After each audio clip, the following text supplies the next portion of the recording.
Phụ tê và đá môn bê ọt bôn hiệp lẹ máu về oi hái cứ bạn như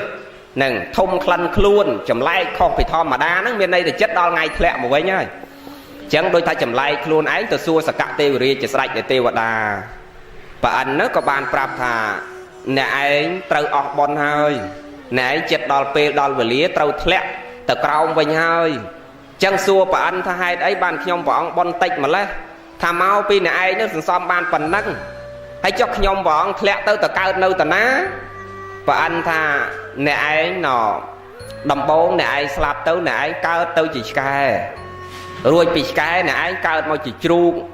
rồi bị chuột nè anh đừng cao mau chia mà nút có mà nút lòng má bởi khan vậy hưởng đừng vú tròn lịch chẳng và anh tha nè anh đừng cao tới chưa cầm nát đó nâng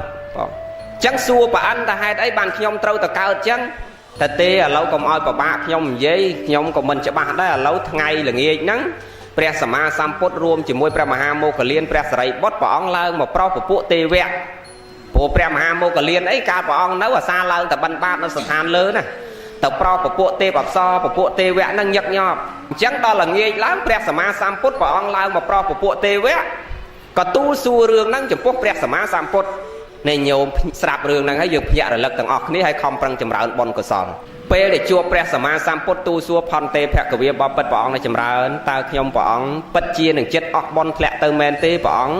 ថាហ្នឹងហើយអ្នកត្រូវចិត្តអស់បុណ្យហើយខ្ញុំព្រះអង្គស្លាប់ទៅពិតជាធ្លាក់ទៅពិតជាកើតកំណើតជាសុនខៈមែនទេព្រះអង្គថាហ្នឹងហើយអ្នកពិតជាកើតទៅជាកំណើតសុនខៈហើយរួចពីហ្នឹងអ្នកនឹងកើតទៅជាជ្រូករួចពីជ្រូកអ្នកនឹងកើតទៅជាមនុស្សកថ្លង់រួចពីកថ្លង់ហ្នឹងណាអ្នកនឹងបានមកមនុស្សធម្មតាហើយមនុស្សធម្មតាហ្នឹងបានលុះត្រាតែអ្នកខំប្រឹងចម្រើនទៅនៅគុណធម៌ក្នុងកំណើតមនុស្សធម្មតាហ្នឹងឲ្យបានច្រើនដើម្បីអ្នកបានពូជគឺសេចក្តីល្អហ្នឹងមកកន្លែងដែលអ្នកចង់បានសួរព្រះតាហេតុអីបានខ្ញុំព្រះអង្គធ្លាក់ទៅកើតជាឆ្កែនិយាយឆ្កែចេះហ្មងសុកអ្នកខៈកែញោមមិនស្គាល់ចឹងហេតុអីបានខ្ញុំព្រះអង្គកើតទៅជាឆ្កែថាអ្នកឯងកាលពីអតីតកាលពីមុនមកកើតនៅស្ថានសួគ៌ហ្នឹងអ្នកឯងចូលចិត្តដើរនិយាយចាក់រុកគេដើរចូលចិត្តដើរឆ្កះឆ្កៀលគេជេរបចោម្ដាយឪពុកជេរបចោញាតិមិត្តចិត្តខាងប្រើសម្ដីអសុរោះមិនដែលប្រើពាក្យពីរោះពិសាដាក់អ្នកដតីជាពិសេសអត់អីទេគឺដើរតែនិយាយឲ្យគេឆ្លោះទាស់ខ្វែងកំណត់ដោយសារតែសម្ដីអ្នកឯងដើរនិយាយចាក់រុកភូតផកុហកបោកប្រាស់ញុះញង់អ្នកដតីឲ្យគេក្តៅទៅហើយដោយសារតែមាត់អ្នកឯងហ្នឹងចឹងអ្នកឯងដាច់ចោលទៅហ្នឹងគឺធ្លាក់ទៅនឹងសោយអាទោសហ្នឹងមុនគេចឹងណែយាយអ្នកណាចូលចិត្តនិយាយដើមគេគឺទៅហ្នឹងហើយអាសំឡេងព្រោះហ្នឹងណាយាយហ្នឹងហើយសំឡេងព្រុសព្រឹកព្រុសល្ងាចហ្នឹងចឹងអ្នកណាចូលចិត្តនិយាយដើមគេទៅហ្នឹងហើយបងហើយដល់ពេលព្រុសទៅហ្នឹងមែនអាមនុស្សនិយាយដើមគេហ្នឹងទៅណាក៏សោបដែរគេអត់ចូលចិត្តទេចឹងអាឆ្កែនេះព្រុសពេលណាក៏ដោយក៏គេមិនដែលសប្បាយចិត្តនឹងសំឡេងវាព្រុសដែរតាមសួរមិនមែនអ្នកដតីមិនចូលចិត្តទេអាម្ចាស់ខ្លួនឯងណាតែព្រុសខុសរឿងហ្នឹងដុំដីទៅមកដុំដីឥឡូវហ្នឹងអាម្ចាស់អ្នកអញ្ចឹមហ្នឹងណាហ្នឹងចឹងអាលឺសំឡេងឆ្កែព្រុសហ្នឹងដូចមិនសប្បាយចិត្តសោះទាំងយើងទាំងគេទេណាធុញថ្លង់នឹងអាសំឡេងហ្នឹងចឹងមានន័យថាមនុស្សណាដែលចូលចិត្តនិយាយដើមគេចាក់រុកគេធ្វើឲ្យគេក្តៅកាហាយគេឆ្លោះទាស់ដោយសារសំដីដែរអាមនុស្សហ្នឹងទៅណាក៏គេអត់ចូលចិត្តដែរនឹងគេមិនសប្បាយចិត្តជាមួយទេប៉ចឹងញាតិញោមគួរលះអីនឹងទី1បិសនវាចាបរុសវាចាសម្ភពបលាសៈបៈនឹងមុសាវាទនឹងសំខាន់ណាស់ត្រូវលះអាហ្នឹងកាលណាអត់លះអាហ្នឹងទេទៅកំណើតហ្នឹងបងហ្នឹងដល់អញ្ចឹងព្រះអង្គសម្ដែងថាសួរទៀតតែចុះមិនបានចេញពីឆ្កែហ្នឹងចេញពីសុនខៈហ្នឹងត្រូវទៅជ្រូកថាអ្នកឯងស្លាប់ពីកំណើតចតិរិឆានទី1ទៅកំណើតតិរិឆានទី2ទៅជាជ្រូកព្រោះអ្នកឯងនឹងការដែលនៅរស់រានមានជីវិតលោភលន់ចង់បានត្រេកតាអានឹងទ្រព្យរបស់អ្នកដតីខ្ជិលចោសមិនបំរើម្ដាយមិនបំរើឪពុកមានទ្រព្យមានរបស់ឆ្ងាញ់ស៊ីតែឯងលោភលះរបស់នឹងអាហ្នឹងព្រះអង្គសម្ដែងក្នុងបរាភវៈសូនអាមានទ្រព្យហើយមិនចិញ្ចឹមម៉ែមិនចិញ្ចឹមឪហ្នឹងមិនចិញ្ចឹមបុត្រមិនចិញ្ចឹមភរិយាសបាយតែជាមួយស្រីញីបៀបនដូរតន្ត្រីព្រឹកល្ងាចចឹងអ្នកឯងស្លាប់ទៅនឹងទៅកើតក្នុងកំណើតហ្នឹងព្រះអង្គសម្ដែងចឹងហើយចុះមិនបានខ្ញុំព្រះអង្គចេញពីហ្នឹងទៅកើតជាមនុស្សកថ្លង់ ថាមកពីអ្នកឯងកាលដែលនៅរស់នឹងអត់ដែលលឺសេចក្តីល្អពីម្ដាយឪពុកទូមានព្រានបដៅមិនលឺនឹងគ្រូបាអាចារ្យនិយាយណែនាំពាក្យត្រឹមត្រូវពាក្យពីរោះពាក្យគួរស្ដាប់មិនលឺប្រសង់ទេសនាអាចារ្យនិយាយធម៌មិនខ្ចីស្ដាប់មិនខ្ចីលឺ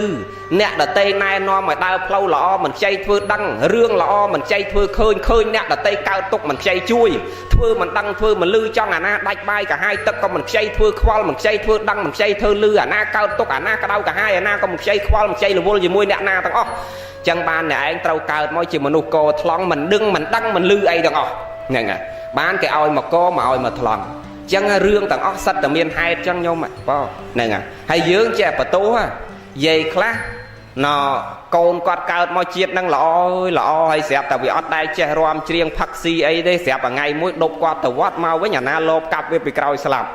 មានជាក់ស្ដែងហើយគាត់មកសួរអាត្មាគាត់ថាកណាដូចលែងចង់ជឿបន់ណាដូចគុណដូមិនដឹងថាបន់ឯបាបមានឯអត់បើកូនកណាអាពៅហ្នឹងវាល្អនោះល្អវាមិនចេះរាំច្រៀងផឹកស៊ីអីស្រាប់តែសុកគេលោបមកកាប់វាពីក្រោយស្លាប់ណាហើយមនុស្សវាអត់ដែលទៅគំនុំជាមួយអ្នកណាសោះគាត់ថាអញ្ចឹងណាគាត់នៅនិយាយដដែលយ៉ាងណាលែងចង់ជឿបន់ណាមនុស្សធ្វើតែល្អវាទៅជាអាយុខ្លី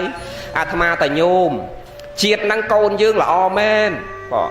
ប៉ិនមុនមកជាតិហ្នឹងអតីតមិនដឹងតែគាត់ធ្វើអីខ្លះបងព្រោះយើងទាំងអស់គ្នាអតីតជាហេតុបច្ចុប្បន្នជាផលបច្ចុប្បន្នជាហេតុអនាគតជាផលព្រោះវាតគ្នាអញ្ចឹងណាញោមយើងមើលអត់ឃើញអតីតជាហេតុហ្នឹងមានន័យថាម៉េចមានន័យថាញោមកបានប្តីធ្វើញោមស្រីបានប្តីធ្វើគ្រូបង្រៀនឬក៏ធ្វើការងារប៉ូលីសមន្ត្រីរាជការអញ្ចឹងប្តីយើងធ្វើការខែ1ដល់ចុងខែដល់ចុងខែ1ឬដើមខែ2បានគេបើកលុយខែ1ឲ្យយើងខែ2មិនអញ្ចឹងមានន័យដែលយើងធ្វើខែ1យើងបើកលុយខែ2យកមកឲ្យប្រពន្ធចាយអាខែ1ហ្នឹងដល់ខែ2បានប្រពន្ធបានចាយដូចបាក់និយាយយើងធ្វើការខែ1ប៉ិនយើងបើកលុយអាខែ1ដល់ចុងខែដល់ដាច់ខែបានគេបើកអាខែ1ហ្នឹងយកមកឲ្យយើងចាយអញ្ចឹងយើងជាប្រពន្ធហ្នឹងចាយលុយខែ2ព្រោះអាស្រ័យប្រាក់ខែប្តីធ្វើការខែ1មិនអញ្ចឹងដល់ប្តីធ្វើការខែ2នេះអត់ទាន់បានលុយចាយក្នុងពេលដែលធ្វើហ្នឹងទេតោះតែចាំផុតអាខែ2ហ្នឹងបានទុកឲ្យយើងចាយខែ3បន្តទៀតអញ្ចឹងអាប៉ុននៃបាបនិយាយឲ្យងាយយល់អញ្ចឹងណាញោមយើងមកកើតឥឡូវនេះហាក់បីដូចជាយើងចាយលុយគឺពូជសេចក្តីល្អដែលយើងសន្សំពីជាតិមុនមកយកមកចាយឥឡូវហ្នឹងដល់យើងមកកើតឥឡូវហ្នឹងធ្វើល្អខ្លះធ្វើអាក្រក់ខ្លះបុណ្យខ្លះបាបខ្លះតសើគេខ្លះនិន្ទាគេខ្លះហ្នឹងហើយល្អខ្លះអាក្រក់ខ្លះឥឡូវហ្នឹងជាហេតុទៀត